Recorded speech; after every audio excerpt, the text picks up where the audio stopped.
Dahil nandito ako sa bukid ngayong araw na ito, kaya magluluto ako ng saging na kumbo.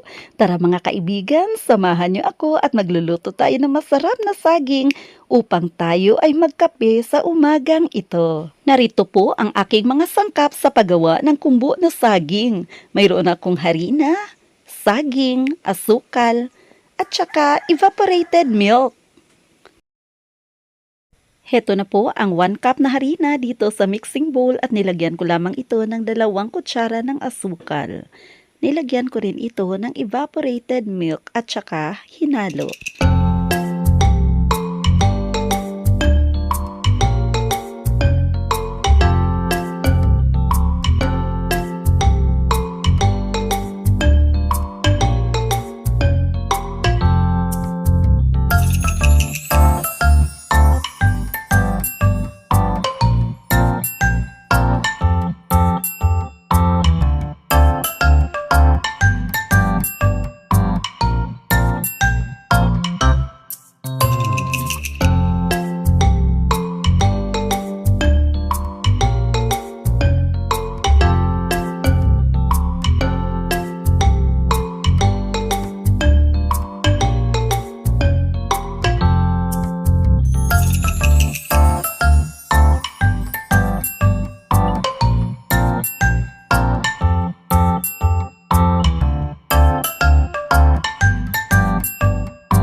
Kapag ganyan na po ang consistency ng ating mixture, ilalagay na po dito ang hiniwang mga saging at haluing muli.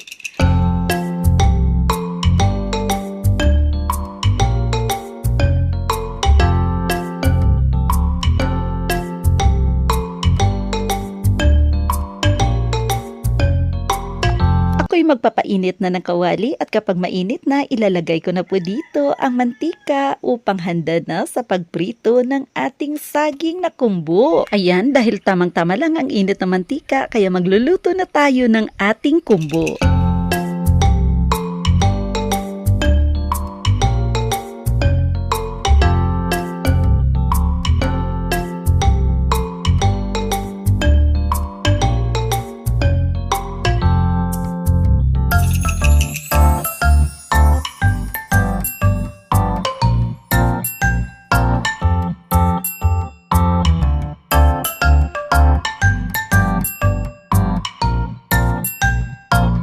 Ganyan lamang po kadali ang pagluluto ng kumbo na saging at heto na po dahil may luto na, on the go na po ang aking mga pamangkin upang kumain ng mga naluto ko ng saging na kumbo.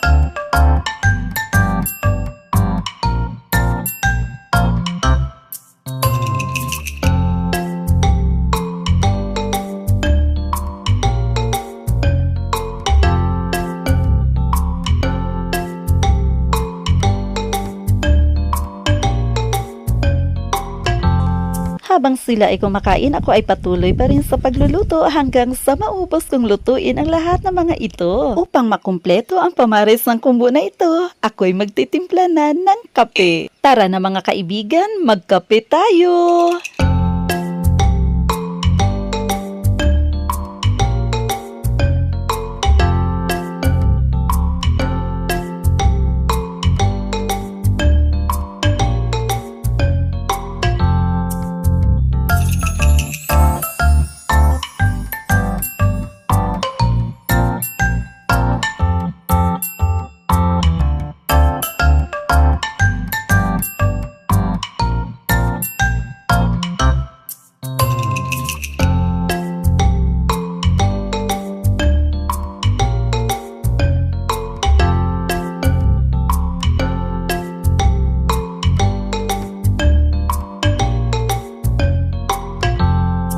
ang kaibahan ng pagkakape dito sa bukid. Habang nagkakape ka, mas lalong sumasarap ang kape dahil nagpapagaan ang kapaligiran. Napakaganda po ng kapaligiran habang nagkakape, ikay nanonood din ng magandang tanawin sa labas.